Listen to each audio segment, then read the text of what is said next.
From Pocketnow.com, this is Pocketnow Weekly.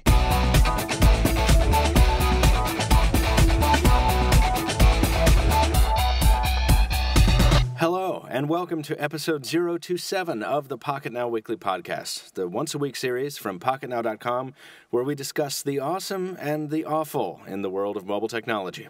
I'm your host, Michael Fisher, senior editor at Pocketnow, and joining me this morning, back after too long, our managing editor, Anton D. Nagy. Hello, sir. Good morning, guys. And the man with the soothing voice, Joe Levi, the Android guy. How are you, sir? Good morning, doing well. Good. I'm happy to hear that the sickness, the cold, the CES plague, the Sezbola, whatever I picked up in Las Vegas and that I apparently gave to you on the airplane as I flew over Utah has not stuck with you as it is barely leaving me. Are you feeling all right? Who'd have thought Legionnaire's disease could fall that far from the sky and land right on my house? Ouch. Yes, I as I was telling the gentlemen listeners, I'm one of the 150,000 people who got sick in Las Vegas. Does that make you feel special? I was going to say, who wants to come over and shake my hand? So what happened in Vegas followed you home and made you sick for a week? Exactly. That's the slogan they don't want to get out. I wish I had left it in Vegas, yes. Yes. So, unfortunately, rather fortunately, it was a not as long-lasting a sickness as I usually get. I usually get about a 10-day thing, and this one's only been about 6 days, and thanks to all kinds of ridiculous homespun remedies, I am feeling a little better, but I'm not sounding that great. Michael, the key is prevention. I thought you were going to say the key is Palinka. Yeah, that is prevention. Palinka and Jack. I believe you said that we'd have enough to get us through MWC. I will make sure. I will make sure it will get you through from MWC to IFA. Good. Well, I've been watching the American television series Moonshiners on Discovery quite a bit, following the exploits of West Virginia, and North Carolina illegal alcohol makers. And every single time I watch that show, which I'm now fully obsessed with, by the way, I always think of you, Tony. That is good. I cannot disassociate you from Moonshine from you.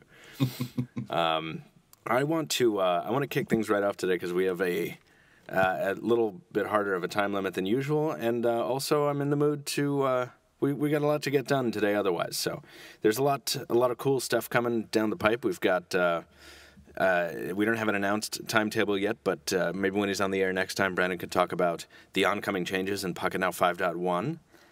Which is going to be really cool and really exciting. And there's your teaser. Mm-hmm. And that is all I will say on that. And but we, in the meantime, this is our first conventional podcast of the year, and I want to kick things off with a quick question to both of you. And this kind of came to me in sometime at CES where I was. Maybe we talked about it last week on the show. Even I don't really remember, but we didn't talk about it in depth. The first device I reviewed for Pocketnow was the HTC One X for AT&T, which was basically the HTC One XL, the international one. And HTC had beaten Samsung to the market with an Android flagship device in 2012, and that was it. And I think we were all various degrees of impressed with it. None of us hated it. It certainly took the tech world by storm for a few weeks there. I remember reading positive review after positive review. But as soon as the Galaxy S3 rolled around, Samsung just drank all of HTC's milkshake. I mean, it was ridiculous, and it happened very quickly. And soon enough, we were asking, well, what are you going to do, HTC? And it wasn't until the end of the year that HTC was able to bring something very impressive in the Droid DNA to kind of counter that. So, and the Butterfly, excuse me. So, I want to ask, gentlemen, as we're coming up on maybe another big HTC release in the M7, which we'll talk about a little bit, do we think the exact same thing is going to happen in 2013? Do we think that the Galaxy S4, which we've been talking about for months already, is going to come right on the heels of the M7 and just steal all the thunder once again? Your thoughts? It doesn't really matter when the S4 comes out. The S3's had such a strong showing across all platforms in all colors. It's going to trample anything else that's out there. I think it's probably going to come out soon after the M7, which is just going to make HTC's life that much more miserable. But hopefully the M7 will do something to outshine or upstage the S4, though I'm not holding my breath. There's some interesting thoughts there, Joe. What do you think, Tony? I think that this is normal, and it will happen this year too, because if you take a look at the business models of these two companies, HTC is releasing in a 2 or 3 times per year cycle. MWC is their first release, and then towards Q3 they release an update, just like we saw HTC One X at MVC. We saw the One X Plus later on in the year, right. And then towards the end of the year we see something completely new, whether if it's for a US carrier only or for regional carriers or regions, that's something else.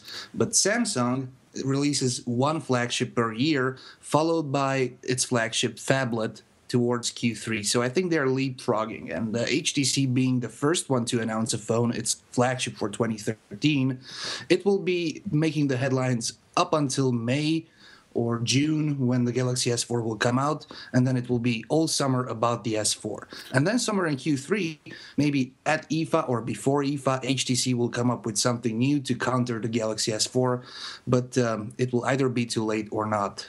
Yeah, I feel like it's akin to like movie releases and stuff like that, where it's like the summer blockbusters get noticed, a whole lot more than something that drops in February.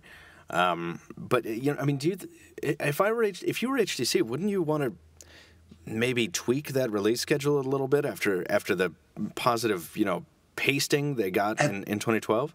At this very moment, no. HTC has unfortunately lost a little bit from its brand recognition, and maybe 1 or 2 years ago, yes. If I was HTC 1 or 2 years ago, I would have went the Apple/Samsung way with a dedicated event somewhere at the end of Q2, maybe probably beginning of Q3, stealing the show, inviting all the media, and launching a flagship. But ever since 2011, 2012, HTC has gone a little bit down, and they need to climb back up to justify such a move. Well, it's a good point. I wonder, and this can kind of take us into the first bullet of Android news of the week. I wonder if this M7 is going to carry enough differentiating features and enough blockbuster action to kind of guard against. I feel like it has to have some degree of just raw numbers of features and power in those features as sort of armor against the inevitable Galaxy S4 onslaught. Because we know Samsung loves to add features, whether they're really useful features or not. I mean, I can't remember the last time I used even the useful parts of the Galaxy S3 feature load, like Smart Stay and stuff like that, stuff that I was really excited for last spring. So I feel like HTC will be best positioned to compete if it can somehow release more features than Samsung just as a headline-grabbing stunt, or more likely, more useful features in a smaller number. But we have our first render of the M7 released, or not released, but leaked, rather, from, I guess, EvLeaks. And I'm looking at it right now, and we have a story up on this from January 16, which is yesterday, and it looks really interesting. This is as Stephen Shank mentions, who wrote the piece, those what do you call those? The drilled speaker hole pattern on that we see on the grills. Yeah, there's not only a speakerphone, an earpiece grill up top, but there appears to be an identically shaped and sized microphone grill. That's the below. CPU vent. Yeah, yeah. And no, I mean, I didn't mean to say microphone. It looks like it's where the microphone would ordinarily be, but it's very likely another speaker. So this looks like if you are using the device in landscape, you might have dual forward-firing, like left and right speakers, and that would be really cool. I mean, we like forward-firing speakers enough here at Pocketnow that we've written more than one piece on them. And I think that would be really, really interesting. I mean, the design, what do you guys think about the M7's render, if this is, in fact, the real thing? And I'll let Joe jump in, and then I'm going to give you a conclusion. Mm-hmm. So I use the Nexus 10 side by side with the Nexus 7 as my daily tablet driver, and it's got those beautiful front-firing speakers. And if you've never use the Nexus 10, if you've never used a device with front-firing speakers, you're missing out. You get just amazing sound. You don't have to cup your hand behind it to try and acoustically route the sound to you so you can hear it. You don't have to worry about cranking the volume up really loud and annoying everyone else just so you can hear it, as you would with a rear-facing speaker. By putting front-firing on your device, you're really making your device much more personal. You're making that multimedia experience much more enjoyable. And if HTC kind of forgoes their whole slew of specs and goes more with multimedia or music and movies as the selling point on this device, they say this is your device for watching TV, listening to music, for watching your movies. Check out these front-firing speakers. Oh my God, they've got who knows what beats in them. I didn't do it again. Did I do it again? Joe's turning into a Cylon right in front of our eyes. Yeah. I'm a robot. How about that? We always do that. I'm hardwired into the internet today. I don't know. Oh gosh. But no. So you're saying if they want to position it as a media device, this will be a very, very successful, a very wise move. Absolutely. This is that's something they need to target, and I think will be a big selling point. If you can say this is the multimedia device that you want to get this year, they've got potential. They've got a chance to take that. Particularly if they were to also include mention of Beats, which would be, which is always kind of that stupid thing that I'm like, okay, the HTC is going to talk about Beats now, and people are going to argue about whether Beats is worth it or not. But with a device with two large front-firing speakers, I feel like that might be the first use case outside of some headphone situations where Beats might actually be a useful thing. But I'm not sure. Tony, what do you think? I think that talking about Beats, it doesn't really make any sense to put on Beats for a speaker on a phone. The speaker on these phones are so small, it doesn't really change the sound that comes out. So no, Beats, I think it will be probably only referring to normal headphone output. Well, however, yes? Not to interrupt you, but remember on the 8X, they built in a dedicated speakerphone amp and kind of bundled that in with the whole Beats branding, and it is a louder speakerphone than usual. Louder, yes, but I'm not sure if the quality of the sound is improved. I mean, the lows and the highs is just something you can't get normally out of these such small speakers. Right. Which I still, and I know you have more point to make, but I have to say I still don't understand why. 7, 8, 9 years ago, I was using dumb phones, yes, but phones roughly the size of today's smartphones from Motorola's iDen division, and the speakerphones could just blow you off a chair. They were so loud. That is also the case today. Just to give you an example, the iPhone 5 is a very loud phone, and the 808 PureView is a loud phone, as you have heard it. Yeah. Please remind me, Tony. Let me add this to the Barcelona list. Let me bring an iDen phone for you, and I will just show you the speakerphone on that. And I mean, you will be amazed at the sheer volume. I mean, it's incredible. But please continue. Now, I wanted to say that the source of these leaks, I don't know about it. I cannot vouch about it. But the leakster, EV Leaks, has a good track record. So chances are that we are looking at a legit render of... Now, here's a question of what it will be or of what it is right now in its current stage of development. Mm-hmm. Usually, the final product is not that much different from leaks, especially if those leaks are 1 month before the show. One thing to note then is, I think Steven mentioned it in the article, or I think Jaime in a daily, I'm sorry guys, I can't remember who. Mm-hmm. The phone will probably look better in the hand once you get your hands on it than it looks in the renders. And talking about the render, many have tried to comment or tried to insinuate that this will be a bezel-less phone. I don't think it will be the case. I think that the black region we're seeing here is just the glass bezel, which is good because you don't want your palm to interact with the screen itself. And that's all I have to say about this. It's an interesting looking phone. Yeah, it is.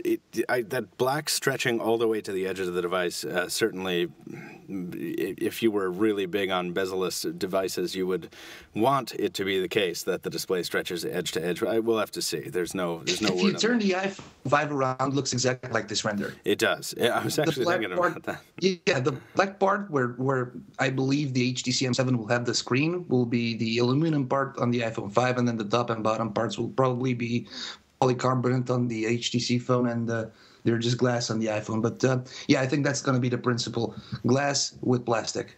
Yeah. One interesting thing before we leave the M7 behind is that this will be a 1080p display, almost certainly, but at a 4.7-inch diagonal measurement, which is not only will be easier to handle in the hand than something like the Droid DNA probably, but also is going to result in just a ridiculously high pixel density. Stupidly, I did not do the math at pixel density calculator before I got on the air. Are you on that, Tony? Yeah, I'm just doing it. Give me you. 1 second. Not that you'll be able to. I mean, you have to put your face so close to the display to even make out any kind of pixel action. 1080 by 1920 at 4.7 is 468.7, 469 ppi. 469 ppi. I mean, that's ridiculous. I don't know. Is there another display out there that can match that right now? Not yet. From what I know, most of the 1080p screens are around 5 inches and above. Mm-hmm. So this would be probably the first phone with 1080p screen to go below 5 inches. The only thing I'm seeing at 469 ppi in a quick Google search are Panasonic and Canon camera comparisons. So it doesn't look like there's a lot of smartphone rumoring about that. Just one more thing, guys, just to get back a little bit to wrap up this M7 thing and the Galaxy S4 we talked about earlier. Did you guys notice that we are no longer talking about specifications? It no longer matters whether the Galaxy S4 will have the new octa-core chip or the M7 will have, I don't know, the Tegra 4 or the Qualcomm 800. It's about what the OEM offers on the software side. With Jelly Bean out, there is basically no lag on Android devices. Of course, HTC Sense trying to screw that up. Hopefully, they will not do that with HTC Sense 5 or whatever version they will slap on this thing. But yeah, specs will probably be the same in terms of screen. The processor will not count. Memory will not count. It's about basically what features you get on the software. That's very true, and to me, it's somewhat refreshing, even if it is a little bit, it is a portent of things to come, which I am not necessarily comfortable with, because when we stop talking about specs and stuff, it means that we're plateauing, and it's becoming more about the user experience. And I am a big experience over specs guy, but then again, I think the fewer differences there are between products, the more difficult it is to kind of talk about them and to really sink our teeth into the real meat of the underlying thematic concepts which drive the development of these devices. Also true. Well, on the subject of specs, let's talk about some dimensions changing on the new Nexus hardware, as the rumors have us looking forward to. Tony, what can you tell us about these new rumors out of LG? I think, first of all, it is a little bit too early to talk about new LG devices, especially in the shape of Nexus devices, because if we remember, the Nexus 4 was just announced at the end of October, and usually Google is taking its time when it comes to releasing Nexus devices. It usually comes with a major Android platform version. Completely. That aside, I'm sorry? No, completely. I completely agree. When I saw this, I was like, really? Already? Yeah. That aside, there's a forum in Korea, I think, that according to which there will be 2 new Nexus devices this year made by LG. The first one will be a phone bearing the moniker Nexus 5, which is self-explanatory for the dimensions of the screen, and a Nexus 7.7, which will be probably a refresh to the Nexus 7, which we currently have and use. Some specs include for the phone 2 gigs of RAM, a Tegra 4 processor, which is common to both the tablet and the phone, 13-megapixel camera, and here's the downside, 8 and 16 gigabytes internal storage options, just like on the current Nexus 4. Mm-hmm. Yeah, I think you're absolutely right that it is way too early to start bandying about rumors like this, but I finally had a chance to get my hands on a Nexus 4 at CES. I think Brandon had brought his, and I kind of tooled around with it for a few minutes. And it occurs to me that the reason that this story excited me is because I'm already ready for a replacement for the Nexus 4. And why is that? It's not because I don't like the device necessarily, but because I think I still think it really does disappoint me. And I want to hear Joe's opinion on this because I'm not sure how I feel about how happy I am that LG is rumored to be making the next Nexus device, because I was kind of hoping that this was going to be one thing where it was like, okay, well, you know, good job, but let's see what another OEM can do as well. And certainly that's the case with my beloved Nexus 7 from Asus. I don't want to change that manufacturer, but just phone-wise, I mean, I don't know. I mean, Joe, does the Nexus 4 still excite you? Okay, so I'm still using the Nexus 4 as my daily driver. Right. I am using it more and in more ways than I have used any other Nexus smartphone. I tether this thing to at least twice as many devices regularly than I did before. And because it's a Nexus 4, or just because that happens to be the way it is right now? Well, it's fast enough to do it. Everything else, whenever I would try and tether something, the user experience would slow down once I got 2 or 3 devices on it. The network speed would slow down. This is fast. The HSPA Plus that I have on it is faster than any device that I've had before. And I know we're going to have people saying, well, it's not LTE. And no, it's not. But I don't have LTE, so it's okay for me. But the device is fast. It feels good, except for how ridiculously slippery it is, which I've been able to mitigate to my satisfaction. And I'm still not happy with the little squeaky stuff that's down at the bottom of the phone where the screws go into it. Those two aside, I'm happy with it. I'm happy running with it, using it as my daily driver. Not disappointed at all. Well, that is really good to know. That having been said, you bring up a good point that, you know, we're really not 100% Nexus satisfied with the Nexus 4 from LG. Just on a conspiracy theory note, Nexus 4 in Korean is a homonym with death. So they might not have wanted to put that into. Anyway, that's neither here nor there. The more you know. The more you know. I recall back to the Nexus S, and I hated that thing. I liked completely the Nexus S. Hated the Nexus S. And I know that some people loved it. I thought it was cute. I skipped over it. I used it for a week, and I was done with it. It went back in the box, and I went back to, I forget what I had at the time. And I was kind of soured on Samsung as being a Nexus manufacturer because of my experience with the Nexus S. And then, of course, we know what came out next. You know, we had the Galaxy S2, which did really well, relatively speaking. And then we had the Galaxy Nexus, which I love to this day. If I didn't have the Nexus 4 in hand, I would still be using the Nexus S, or excuse me, the Nexus Galaxy Nexus. There are too many galaxies, diluting that name. Way too many galaxies. And I'd be using the Galaxy Nexus as my daily driver, even though I've got an S3 sitting here, and that's a more advanced phone. I have a Galaxy Nexus here, and it's better than the Galaxy Nexus LTE that I had on Verizon for forever, that I was just endlessly frustrated with because it never got updated. And I would probably still be using the Galaxy Nexus. I want to use the Galaxy Nexus every day, but the Nexus 4 came along and spoiled it, because now it's not, the Galaxy Nexus isn't the new hotness anymore. And I don't want to use the Nexus 4 because I do live in an LTE market. So it's like, I'm just so frustrated that things have not gone to my liking on the Nexus front. But I agree that it's too early to fully start speculating on a Nexus 5. But yeah. So the Nexus 5, we've already seen precedents that there will probably be another Nexus device made by LG if we look at the Samsung S to Galaxy Nexus. Mm-hmm. So it's not uncommon. The only device manufacturer that hasn't done 2 in a row is HTC with the Nexus 1, but that was kind of the introduction.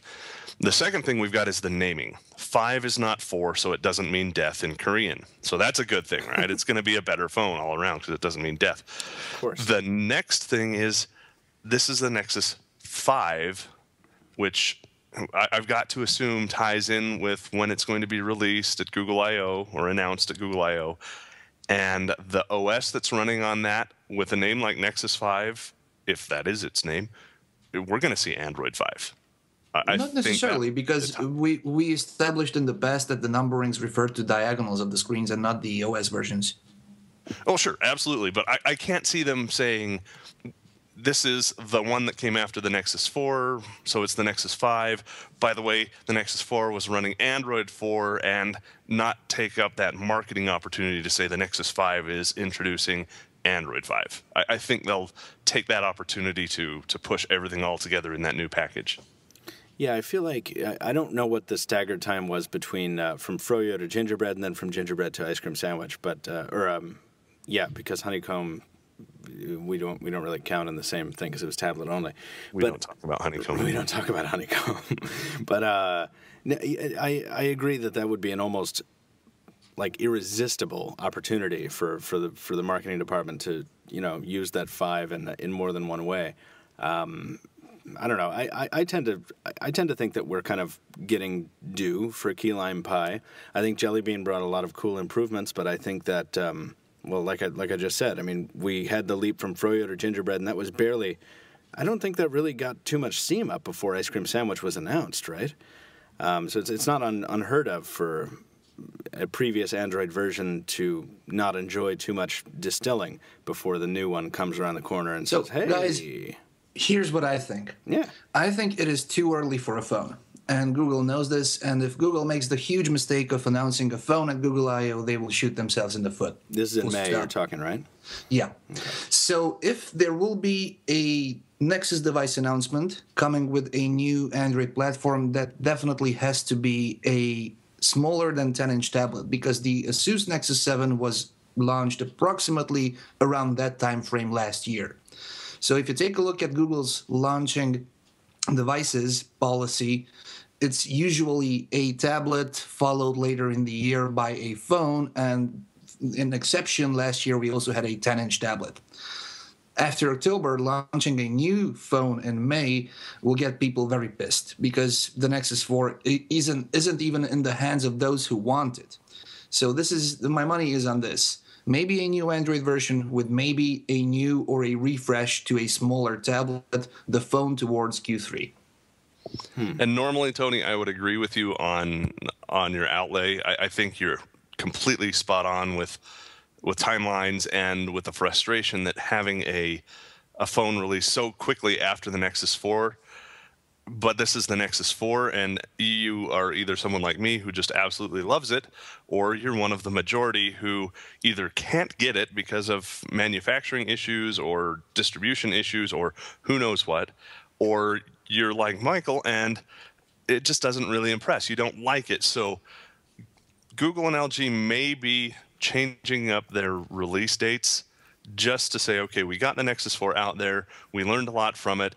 Let's not put a lot of money into manufacturing that, because we're just going to fix all the things that we had or that we found out about it and push it out into this new device. And instead of announcing 2 tablets, let's announce a new tablet at 7.7 inch and a new phone at this coming Google I/O. Now, of course, it's all speculation. So yeah, and what you said, I agree with completely. But I just personally don't think that Google wants to flood the market with Nexus devices. I think the Nexus policy is to have own, which some will get. So their aim is not to flood them. Their aim is not to compete with the Galaxy S3 or the One X in terms of quantity. And I think that this is the problem with the Nexus 4 too. I don't think there are any yield rate issues or any manufacturing issues. I think that Google is only ordering that many devices which they are willing to sell in order not to overly flood the market with Nexus phones. Yeah, but there's still a line of people who want it and can't have it. And you think they'd be able to meet demand? I don't know. So everybody out there who wants a Nexus 4 and can't have it, I feel your pain. All right, so let's keep talking about tablets a little bit. Let's move on from LG. if we can, because we're not going to know more about that for a little while yet. But there is another tablet also rumored to be coming down the block, and that's a new product from Sony, who we've been hearing about, courtesy of CES's big announcements with the Xperia devices. This is also an Xperia-branded device, as they've chosen to do with their tablets ever since, I think IFA, Tony, was the first time we saw that, right? Yes, indeed. Yeah, when they rebadged an existing tablet as a Xperia tablet S, was it? Yep. Yeah, and this new device is the rumored Xperia Tablet Z, which will supposedly, according to this story from the 15th, move up to a 10.1-inch 1080p display, and it will drop supposedly the NVIDIA CPU for a quad-core Snapdragon S4 Pro at the usual 1.5 gigahertz. And it will also bring that dust and water resistance that we're familiar with from Sony, which I think doesn't get talked about enough because it's awesome, but that is neither here nor there. And it should launch running Jelly Bean and might have a 6,000 milliamp hour battery. And then there's other stuff like LTE support and an 8-megapixel main camera, and it's 6.9 millimeters thick. Like, this is quite a feature set, and I'm actually... I hesitate to say it because I'm very infrequently excited by Sony tablets, but this looks like it could be really cool. What do you guys think about this? Just to complete the information, we had some new bits this morning that this tablet might be revealed on January 22 in Japan. Yeah, at an NTT Docomo event where the Japanese carrier will probably show off the new lineup, which will consist of the Sony Xperia Z phone and the Xperia Tablet Z. And apparently it will also be on display between January 23rd and 27th. So if this thing is real and the report is spot on, we should see this phone in a couple of days. The tablet, yeah. This tablet, I'm sorry. Yeah, I just saw that story too. I didn't catch it before we went on the air today. That is awesome. I don't know how well Sony's tablets have kind of historically sold. I feel like Sony is this kind of perennial problem child when we talk about Android devices because they always seem to come out with stuff that's pretty cool and then it just never really goes anywhere or it doesn't appear to. I don't know. I mean, do we know anything about their financials? Do we know anything? We don't really, at least on this side of the pond. I don't know, Tony, if you get exposure to many of them. We don't really see a lot over here unless something going on in Utah I don't know about. Sony's awesome. You pay so much money for those 4 little letters. They seem to come at a premium, and not just talking tablets and phones, but TVs and whatnot. The brand, yeah. The brand itself carries a lot of weight, and I think that's a good thing. But they're still trying to find themselves in the mobile market. Who is Sony? Well, Sony's Walkman, Sony's PlayStation, Sony's an Android phone or Android tablet. You just don't equate that yet. They're building the Xperia brand. It's still taking some time. With this particular tablet, it screams like a competitor to Windows RT, especially with that keyboard on it. So that may be their new target, is going after your more power, more executive line. By putting something in that's going to compete with Microsoft's offerings and maybe do it better. I should have mentioned that, yeah. And in this image up here, which appears to be a marketing image because it has another Sony Xperia device in it and some really questionable sunglasses in the background next to a glass of what's probably water. The tablet is standing up in a display, in a case, protective case with a very Surface-like Surface Touch keyboard attached to it, which I'll look forward to hearing more about because I think there is some potential in that design if you can do it right. It also just has this bezel that is the size of Wisconsin on one side and Wisconsin on the other. Like, it has a massive bezel on it. It's symmetrical at least. Yeah. And it's all around. It could be the Sony picture frame for all intents and purposes. Actually, really good. It looks like a digital picture frame in this measure. It doesn't. That's the thing. I mean, I think it has potential, and I like hearing about things that come from Sony because they're typically well designed. And obviously, it has a cool spec sheet, but it doesn't. From this angle, the case doesn't look very pretty, and the tablet doesn't look very pretty. So we'll have to see. But I'm sorry that I missed that story. We'll look forward. I guess we'll have more to talk about this, more concrete next week. But before we leap off of Sony, there's something that I found very interesting, Sony is bringing 6 weeks of free games to Sony and HTC Android users. Now, we know that I don't think any of us are really hardcore gamers on the team, but it's really curious to me to see Sony launching a free game offer, not just for Sony handsets, because that would be, sure, of course they do that. Why wouldn't they? But to see them do it for HTC devices as well. This is basically for all PlayStation certified phones. Exactly. And now, which phones are PlayStation certified besides, obviously, Sony and HTC ones? Is that it? There is, I think, a Sharp phone, really? As Steven mentions at the end of the report. Oh, he does. See, one of our pop-ups came up and just obscured the entire story, and because I'm I love those. I'm looking at the article in Chrome, so I can't close the pop-up. It's very fun. I can move it. Oh, that's great. So, well, anyway, you want to talk about BlackBerry 10? Because that's what the pop-up says. BlackBerry 10's not getting the free games from Sony. Dang. Yeah. Oh, yeah. Okay, you have one of the handful of Sharp Androids that are PlayStation certified, right? As far as this PlayStation certification goes, I mean, I think it's weird to see Sony continue that certification program, if it is continuing. Is that still like current, guys? Are new HTC devices getting PlayStation certified, or is this something that's like dead in the water? Does anybody know? I couldn't comment on that. Me either. HTC seems to have shifted gears over to audio certifications more than the gaming stuff. Right. Just in my opinion, I think it would be a good idea to get those certifications in there just so you could have them. And it does let you do some co-branding and co-marketing to say, hey, look, your phone is also a certified PlayStation device. Okay, I don't care. That I don't know. Right. Well, and see, I don't care either. But if I've got a kid who's saying I want a PlayStation to tote around with me, and I can say, hey, get this HTC phone or get this Sony phone, and it's a PlayStation 2. Yeah. Okay, here's a question then. What does it make a phone special just because it's PlayStation certified? I mean, just let's take any Sony or HTC PlayStation certified phone and stack it up against the Galaxy S3.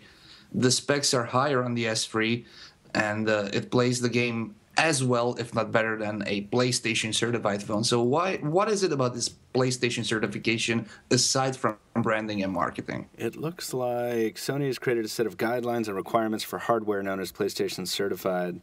This first certified device was the Xperia Play. That is true, and that was a bold move from Sony. But I think that with current Android phones having sky-high raw horsepower and specifications, they're just way beyond PlayStation certification standards and requirements.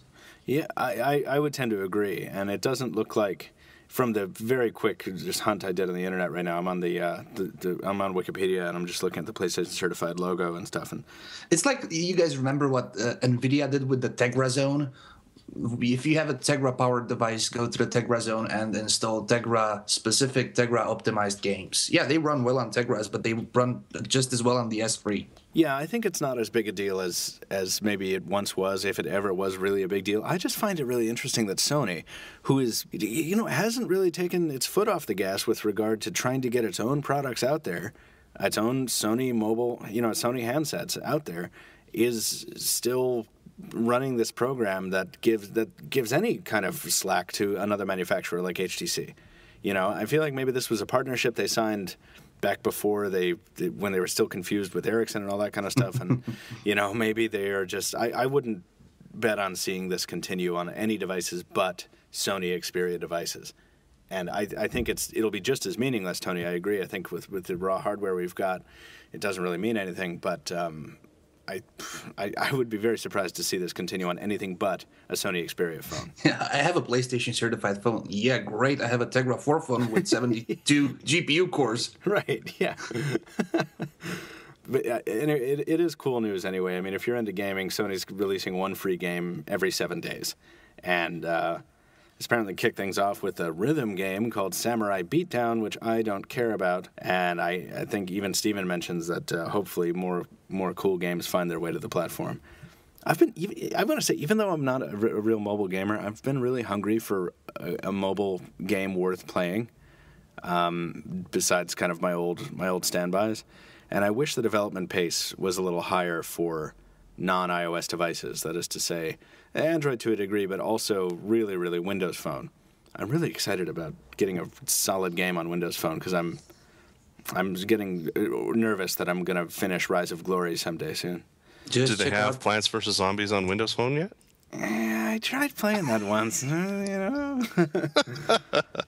do have speedtest.net on Windows Phone now, which is a big thing. That's a great game. Yeah. And it looks better than on the others. Yeah, and it's social, too. Oh, yeah. I mean, look at my scores. I know. Oh, you want to compare scores? Let's see if we can get our needles to match. Let's close out Android before we talk any more about that. This is a ridiculous story. This is ridiculous. And it's not over yet. And I know. Samsung Galaxy S2, I'm not misspeaking, Galaxy S2 is getting 4.1 Jelly Bean, at least in Singapore. And this, to me, strikes at the very heart of the normal common complaints against skins, which are absolutely valid and which many manufacturers cannot keep up with the pace of Android upgrades. But it appears that at least Samsung has gone a long way towards solving this problem on its devices. Because if this device is now, what, a year and a half old? 2011 MWC. Right. So, I mean, it's coming up on 2 years since its announcement. And it just got the latest version of Android, complete with the Samsung TouchWiz skin. I mean, how ridiculous is that? Not the latest version. It's getting 4.1. Not 4.2.1, 4.1. Okay, no, I'm sorry. It's not the latest version. You're right. You're right. It's almost the latest. But it is almost the latest. It gets so close to the latest. Like, meanwhile, and this is kind of neither here nor there, but my AT&T Galaxy S3 over here just got an upgrade to the same thing itself, I think. But, like, I mean, considering all the stuff we always hear about, this is why skins are bad and this is why it's terrible, to see Samsung able to do this implies, I think, at least to a logical reasoning of the assessment of the situation, that they are getting really a whole lot of support from Google to be able to do this so relatively quickly. And not necessarily, but no? I don't think they get special treatment. They probably get special attention, because Samsung is driving most of the Android numbers. What's the difference? Yeah, like special treatment, special attention. Like, I mean, they get special something. You know, it is. But CyanogenMod 10.1, which is Android 4.2.1, has been out for the SGS2 for some time now. And the only difference there is one uses the stock Android experience and one uses the nice TouchWiz that I agree. They decided to put on there. And I agree, Joe, but you and I and Michael and the other guys are just a small minority. I mean, I have people around me. I can count 5 or 6 people who still have the Samsung Galaxy S2, and they have not touched it because they're mainly either females or the average Joe that doesn't care about these things. So if an official update comes, they might as well install it, and Samsung will bring up the numbers to a higher Android version. But CyanogenMod is, I don't think many people use that, aside from tech geeks. Right. And I bring that up not to say, hey, you guys, you should all be running CyanogenMod, which, by the way, you should all be running CyanogenMod. But I bring it up because this is the community. This isn't the people who made the device. This is regular, normal, geeky, okay, maybe we're not normal, coders out there that are putting in a version of Android that wasn't designed, wasn't built for this device, and they're making it work at least as good, if not better, than what the manufacturer did. Right. If the community can do that, why can't the manufacturer? I'll tell you in a bit. Yeah, that's the thing. Like, I feel like that's always been the case. I feel like the community has always been able to outclass the manufacturers in both speed and most of the time quality of custom Android builds.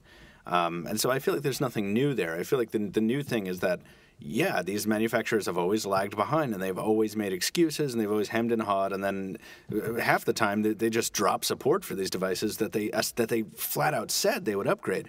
But here we have a situation where we have a device that's 2 years since its announcement almost, and it's getting one of the latest versions of Android.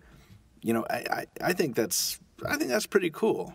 It is, you know, but Samsung is a little greedy monster, if I may. And they're right, because this is how the market works. Joe, imagine if the Galaxy S2 would have had an official Jelly Bean update somewhere at the end of last year, who would have bought the Galaxy S2 Plus? Having an update doesn't sell phones, doesn't bring you money. But now we have the Galaxy S2 Plus, which is running Jelly Bean. Some people will buy that. I'm not sure how many, but even if they sell 200,000 phones, that's income for the company. And after that, we'll have the Galaxy S2 run official Android Jelly Bean. I can't disagree with that. Yeah, You're just underscoring the fact that corporations are evil. Corporations are evil. I want to say that looking at this header image, this kind of generic Galaxy S2 header image, just reminds me of, sorry guys, just why I would never have bought a Galaxy S2. I think it is the most boring, generic design ever. Oh, is that a Galaxy S2? I was confused. I thought that was an iPhone.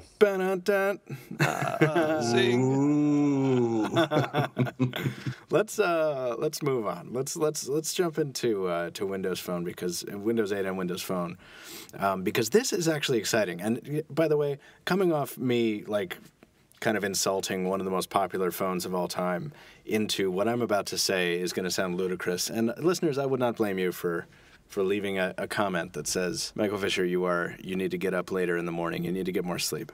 Because rumors have begun to outline supposed plans on LG's part to build another Windows Phone. And this excites me. And I'll tell you why. Not because I carried an Optimus 7. I did. But Tony did. And actually, I still do. You carry it to places so I can see it, which I like. No, was the 7Q the one with the keyboard, Tony? Yep. Okay, and so then the US version of the 7Q is the Quantum, right? Yes. Okay.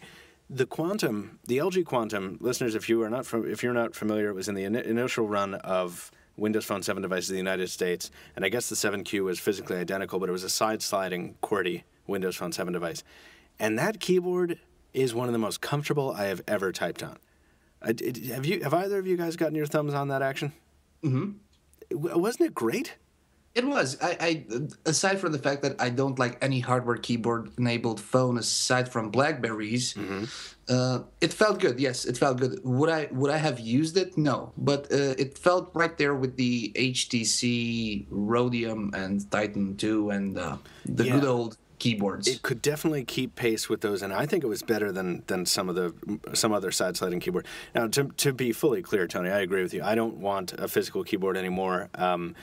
Although I do like moving parts, and I would consider using a physical keyboard again as my daily driver, but I don't like side-sliding QWERTYs usually because there's that added complication of turning the device on its side. But it reminded me of a dumb phone I used to have called the LG Rumor, which was the same thing. It was a side-sliding QWERTY on Sprint here in the States. And but at any rate, talking about this, by the way, don't you guys find it strange that nobody picked up on the Dell Venue Pro's up-sliding QWERTY keyboard? Yeah. I love that phone. It's always, when I talk about it, it's like a dagger in my heart, and somebody's twisting it. And that was going to be like the flagship. That was going to be the most awesome Windows Phone you could have. That would have been the chance for Dell. Yeah, it would have. Absolutely. It was, and they just couldn't. I mean, I remember they had shortages. None of them worked right. They all had bugs. Mm-hmm. They wrote the book basically on how not to launch a phone. Exactly. Yeah. But at any rate, well, that makes me sad too. But the Optimus 7Q or the Quantum, I thought had a really nice design. And when I was at the AT&T store, which I eventually left with a Samsung Focus, that was my first Windows phone, but I was so close. And it was the Samsung Focus's AMOLED screen which sold me because it was beautiful. And the Quantum / 7Q was just using an LCD. And I was like, you know what? I'm going to go with the Focus. But the keyboard was so good that it makes me excited to hear about another Windows phone from the company, but I really don't think they're going to be adding a physical keyboard to it. Are there rumors of any Windows Phone 8 device with a physical keyboard? No, I don't think so. And that's probably because there's still no full landscape support in Windows Phone. And that's... Oh, damn, you're right. That's a good point. But that's curious to me because I feel like Windows Phone Microsoft should be looking at all the options they possibly can to capture market share from the other platforms or capture it before the other platforms can get to it. And I'm talking about dumb phone converts. And when you're talking about dumb phone converts, a lot of them are still of that mentality, the exact opposite mentality of you and me, Tony, where they're like, I need to have a physical keyboard. I don't want to go to a touchscreen. I mean, those people are still around, and they're still great in number, you know? And we've still got T9ers out there, too. Even we talked about this, I think it was 2 or 3 podcasts ago. Even in the Android landscape, QWERTY keyboards are disappearing. I think that the industry is moving in a direction where we will see probably mostly, and even now we do see that, QWERTY keyboards being gone and on-screen keyboards being the standard. Oh, I agree. No, I completely agree. But I still think there are a vast number of people who are not, your typical smartphone user, or not even smartphone users, who are like, listen, I still want a physical keyboard, and they don't want to make that transition yet. That's why you still got people telling. And for those, there's going to be BlackBerry 10 devices. Yeah. Do you guys remember when Steve Ballmer was being asked about the iPhone and how it compared to Windows mobile devices, and he just laughed out loud. Customers because it doesn't have and it doesn't even have a keyboard, so it doesn't appeal to businesses. Right. And now we find ourselves in that same situation with Windows Phone. Yes, absolutely, and it makes a lot of sense. I think with Windows Phone not supporting landscape, having a landscape keyboard just doesn't make sense. They've got to cross that hurdle first, and I think they've got to do it fast. Do you think they will? Keyboards are. There's a group of people that live and die by them, and if there's not an offering on Windows, and there's definitely not one on iOS, they're either going to go to Android or they're going to go to BlackBerry. And like Tony was saying, BlackBerry has more keyboards on their devices than Androids do. So and good keyboards. That's where and they're really good keyboards. Yeah. Mm-hmm. And that's where they're going to go. That's where people are going to go. Right, and I think that doesn't need to be the reality. I mean, I think it could. It's very easy for Microsoft to say to one of their partners, "Please, just one of them." It just has to be one option, one good option, and not a stupid mid-range compromise, which I'm happy to say don't exist as in as great abundance on Windows Phone as they do on other platforms. But give it a solid set of specs. Don't make it a massive jumbo phone so your thumbs have to travel 16 miles between keys on this massive side-sliding QWERTY keyboard. Do a high-end, mid-range, mid-sized. Do a high-end, mid-sized device, and watch the converts come over to this very appealing, very simple-looking platform. That is maybe less intimidating than, say, Android. I'm not completely sure they didn't think about that. I think there are several market researchers, and they are looking at the market. It's just a question to which we don't know the answer yet of how many people out there would consider buying such a phone. How many of those who are potential Windows Phone customers? It's a good question. I think that I don't have any data, but I think that there must be enough of them to at least make pursuit of one hardware keyboard packing Windows Phone device worth it. Okay, Nokia, you do it. No, I'm not. HTC, no, I'm not. Samsung, no. Right. And it's like LG, no. Well, all right, fine. Well, you're not making any Windows phones. And then they're like, well, actually, and then they're probably like, you know what? They look at Windows Phone's numbers and they're like, that's fine. Okay. We'll just make Androids. All right. Yeah. Thanks for making a decision for us. And then if you're Microsoft, you're like, okay, well then Huawei. And Huawei might do it. And ZTE. Yay. Somebody slapped keyboard on some phones. Well, we'll find out more about the LG device, hopefully soon. But I'm excited. And just as a final thought from me on LG, I don't know if you guys have anything else, but to see LG kind of be taken seriously again is fun to watch, regardless of my complaints about the Nexus 4. I mean, it's cool to see that rumors are flying that they're going to make the next round of Nexus hardware. Our own editor-in-chief just got his own Optimus G2 for him, Optimus G for himself. Barstool story. So I guess we'll hear about that next week on the air if he joins us. I think it's fun to see a company that we kind of have marginalized for a while come back to the forefront, and I just think that's cool overall, and it'll be cool to see what they do with Windows Phone.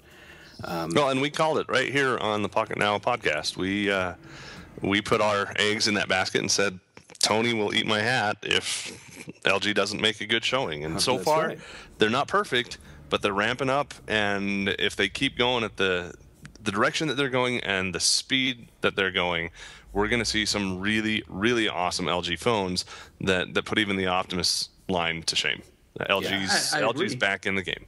Yeah, I've been probably among the only person on the team who was a strong LG believer and advocate.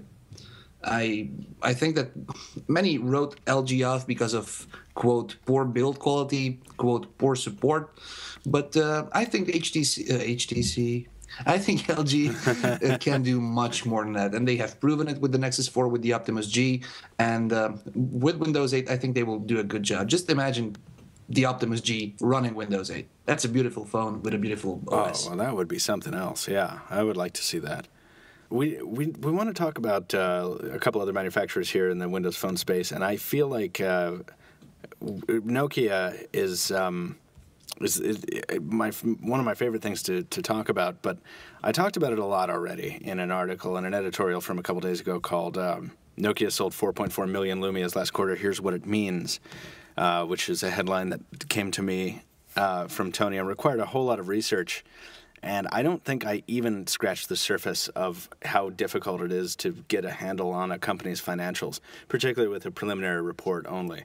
But it was a lot of fun to do because I got to read a lot about Nokia, and I got to read an excellent piece by Roger Chang, getting an idea of the atmosphere over there. And between that and reading about the company's financials and just it paints a fascinating picture of this kind of fallen giant that is now trying to pick itself up by its bootstraps. And I was surprised by the metrics because Nokia has sold 4.4 million Lumias, which, okay, whatever. They sold almost that amount in Q2 of 2012 as well. Like, it's not a staggering increase, even in the holiday season, and even though they have the brand new 920 kind of leading the way. So that's very, very concerning to me at first glance. But when that is contrasted with what their anticipated results were, like investors, they didn't like jump up and down or anything, but they reacted positively to this preliminary news release from Nokia because it was better than Nokia expected. It was better than the guidance they put out. So Nokia expected to do even more poorly than they actually did. And because they beat those expectations, they got a favorable investor response. But it's still not a very high number of Lumia devices, particularly considering they sold something like 86 million devices overall. So Nokia is still pushing out these massive quantities of dumb phones and Asha quote-unquote smartphones, Okay, so I got to take another approach to the numbers. Please.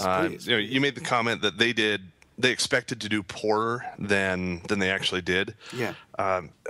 There's two ways to look at that. One's the way that you just did, and the other is not about that, because Nokia wants to do better. They want to sell more devices. That's obvious. They're hawking their own buildings to be able to do that. Yeah. But they don't want to disappoint investors, because investors are what drive these big companies. So if they say we're going to sell, our target is X number of devices for this quarter, and they come in shy of that, even if it's just by 4 devices, well, they missed their target, and everybody sells off their stock, and the board of directors gets run through the ringer, and it's just terrible, and negative bad news. Nokia is failing, even though they missed that target by 4 devices. So you think they lowballed So it? if you say, here's our target, and you purposefully deflate that, you say, Right. based on what we know, we expect to sell this much. Oh, but wait, let's take a million off of that, or 100,000 off of that, or whatever the number may be. And then they just smash it. They do so much better. They perform really great. They sell more devices. Well, now all of the press that they get is, Nokia doubles expectations, and the board of directors get a big fat raise, and they might be able to buy back their corporate headquarters, and people buy their stock in droves. So a lot of it is about business games, not about actual how many devices can they make, should they make, did they make. It's all playing the business game. You think they underpromised and over-delivered, basically, like intentionally? I have to think that that's a possibility. Yeah. Whether they did or not, I don't know, but I got to think that that's a possibility. Well, if so, and I think I made mention of these kind of like games similar to that being very common. Maybe not in this piece, maybe in the HTC piece I wrote yesterday. I don't know, my brain's really scrambled. But yeah, I agree, Joe. That's a solid possibility. And, I think regardless, it's telling that they had to prop up their statements with, we sold 4.4 million Lumia devices, but we sold a total of 14 million Asha smartphones and Lumia smartphones. So they bundle those numbers together. And they do this kind of obfuscation where it's like, and yes, the Lumia, the Devices and Services Group delivered underlying profitability, and the Nokia Siemens Networks was very profitable. It's that kind of thing. If the earnings reports I remember reading from Sprint Nextel, where they or Sprint PCS back in the day, when they would bolster the horribly flagging cellular division with numbers from Sprint's very profitable wireline division. And that's about as deep as I can go with it, not being a bona fide analyst. But Tony, what's your thought on this whole thing? I mean, how healthy do you think Nokia really is after this past quarter? I really don't want to talk about Nokia today because I'm pissed. Nokia disappointed me today when I saw their new Lumia ad, where they smashed the phone with a ball coming from a pitching machine, and they did the same thing to the Galaxy S3. And lo and behold, Galaxy S3 was cracked, and the Lumia had nothing.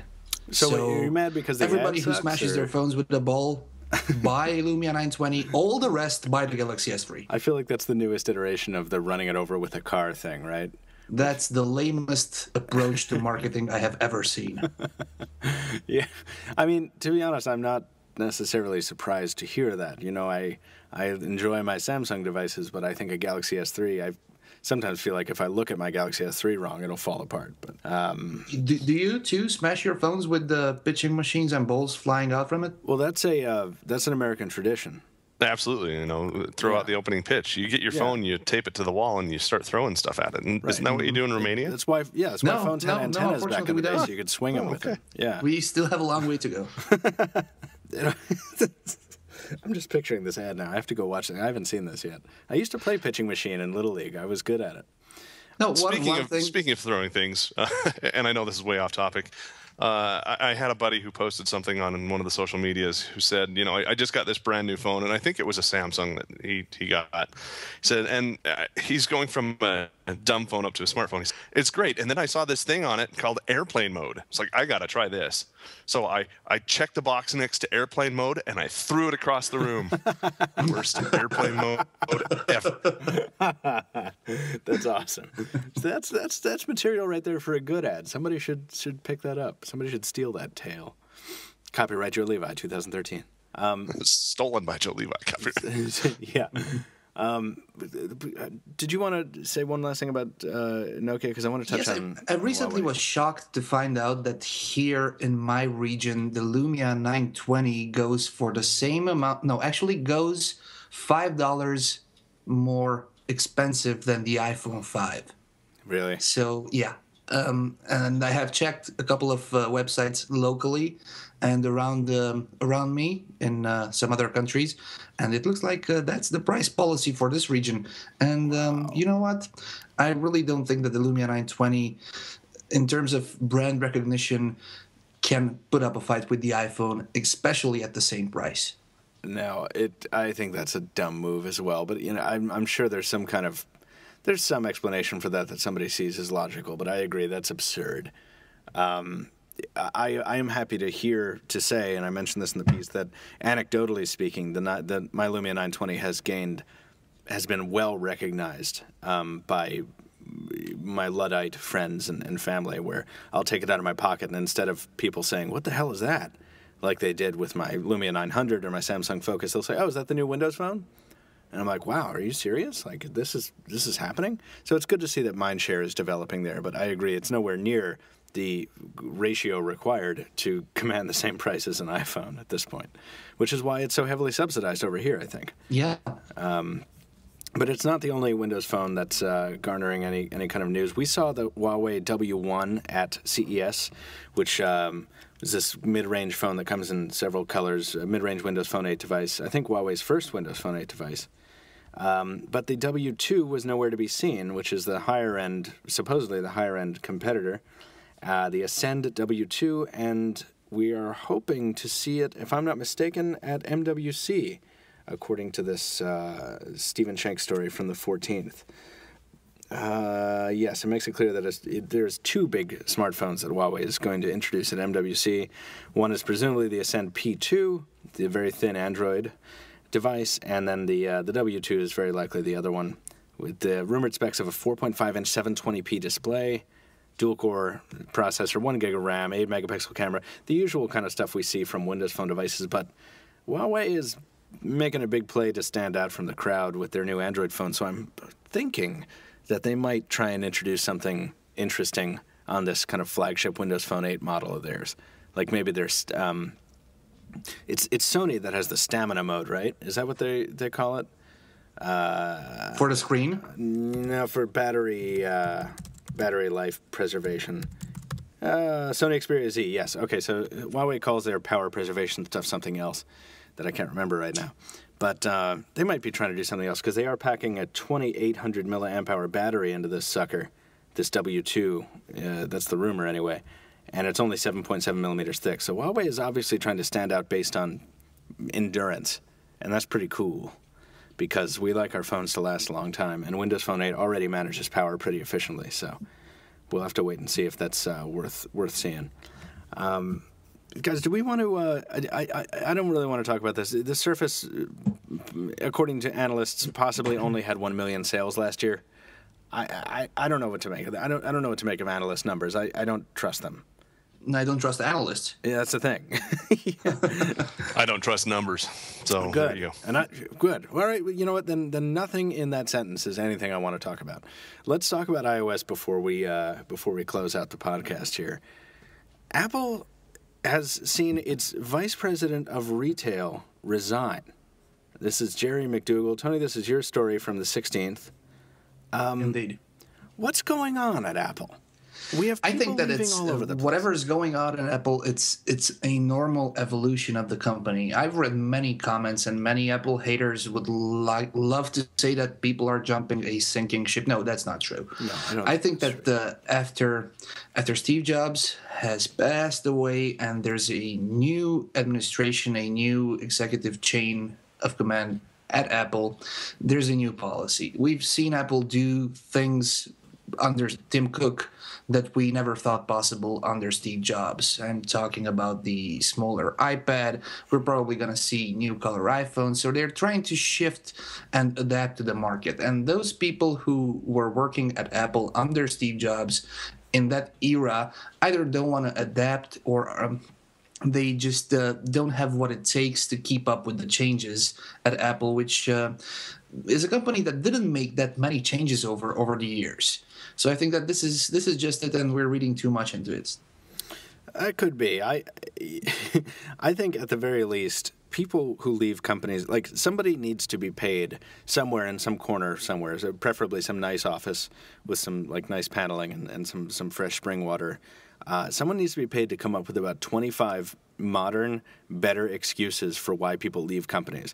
Because people familiar with the matter claim McDougall wants to spend more time with his family. I would love to believe that every time I hear that, but that's just one of those kind of toss-out corporate goodbyes.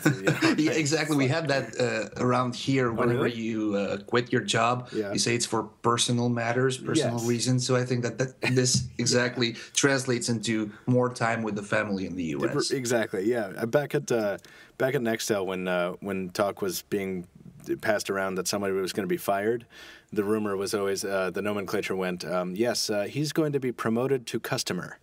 A good one. Isn't it? Well, the customer is king, so, I mean, that's exactly. A huge promotion. Right, I know, right? Tony, I agree. I don't think this is an earth-shattering thing. It's just, it is... it is something that I think is noteworthy, maybe just as a trend, and I think you're probably dead on that it's a cultural shift, and as the company continues changing and adapting to changing conditions that some people maybe don't want to deal with, and I don't think it's a sign of some cancerous growth happening somewhere in the company, but it's noteworthy, and I just hope not many other people leave because the company seems to be doing very well right now. And if it were showing signs of poor health, I would think that these departures would be justified. But to have them kind of coming out of nowhere is interesting. But the company's reports of the company's death or ill health are greatly exaggerated because we've had all these claims that the iPhone 5 is not meeting its popularity estimates, right? Where there was a Wall Street Journal report claiming that Apple had scaled back its orders for iPhone 5 displays in the first quarter of 2013 to half of what it originally intended. And this caused a big hubbub, and everyone was like, well, nobody wants the iPhone 5, and Apple's lost it. And God, how many headlines popped up that day? There were like 55. I don't know, in like 2 hours. but my Twitter feed went crazy. Yeah, mine too. And there's been this kind of rebuttal from who's this, Tony? This is another analyst. Oh, an analyst. Oh, good. Yeah. What's the counter argument? The counter argument here is that this is a seasonal shift, right? That it's right after the holiday season. That it's just regular supply chain cycles that's governing this, right? And the analyst also claims that it could very well be a positive thing because production yield rates going up, it needs less time to produce that same amount of orders than before. And according to the same analyst, the cut down is not to half, but to 18 to 14 million from 19. But again, analysts don't trust, don't talk. Exactly. Right. So we have rumor confronting older rumor. I think the only important takeaway from this is that the iPhone 5 is not experiencing a massive drop-off in demand. We will soon know exactly how well the iPhone 5 is doing. Apple is about to release some official numbers at the beginning of next week as part of their Q4, if I recall well, numbers. So we'll see exactly how much they sold over the holiday season and how much total iPhone 5s have been sold. And that's going to be interesting to find out.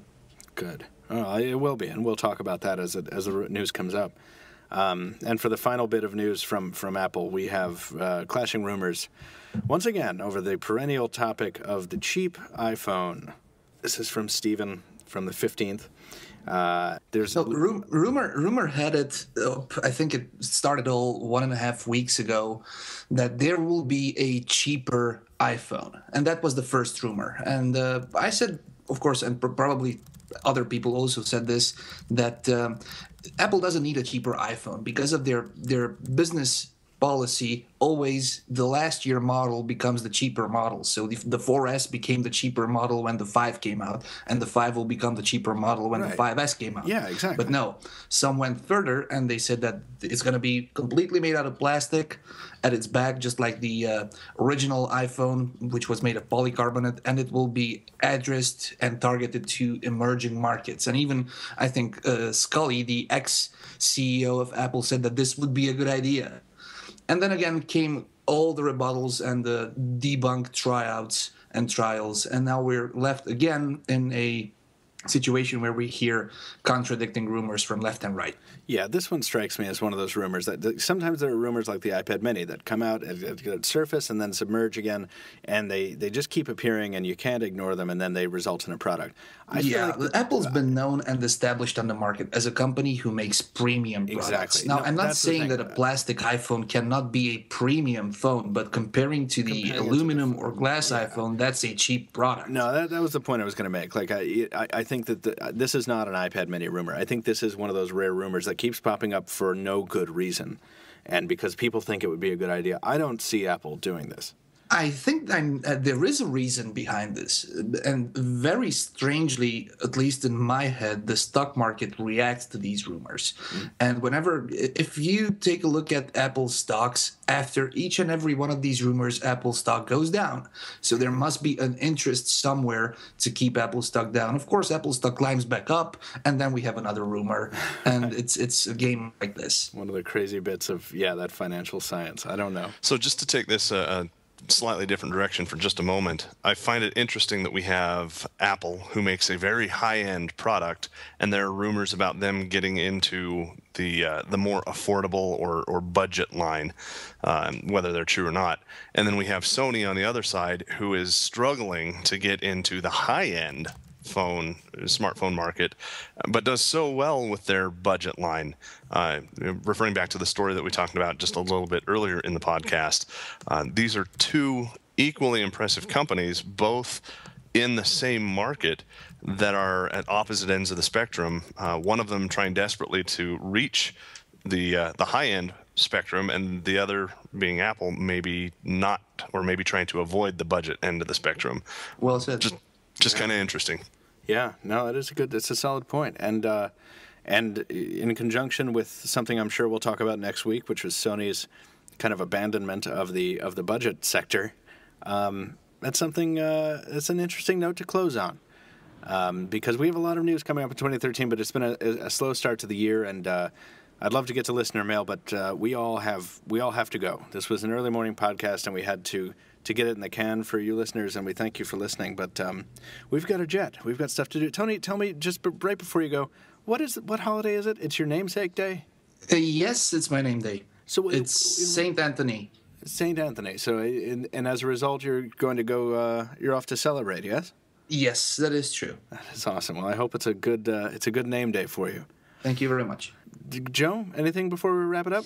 You know, ironically, it is also St. Joe Day over here in Utah, so no, it's not.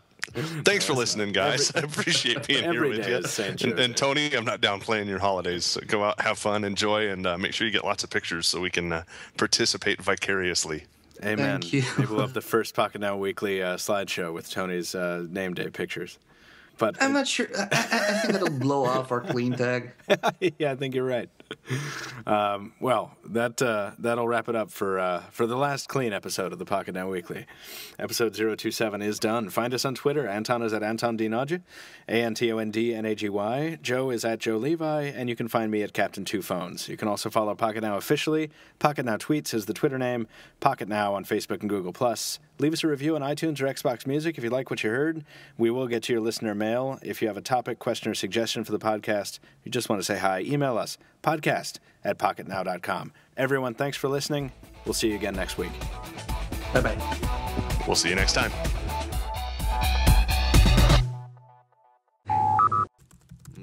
I'm just sorry, boys. I'm just grabbing a note here on that time code because Tony turned into a robot again. Really? It sucks. Yeah. Awesome. Yeah. Fill in the blanks. This is the new podcast shit.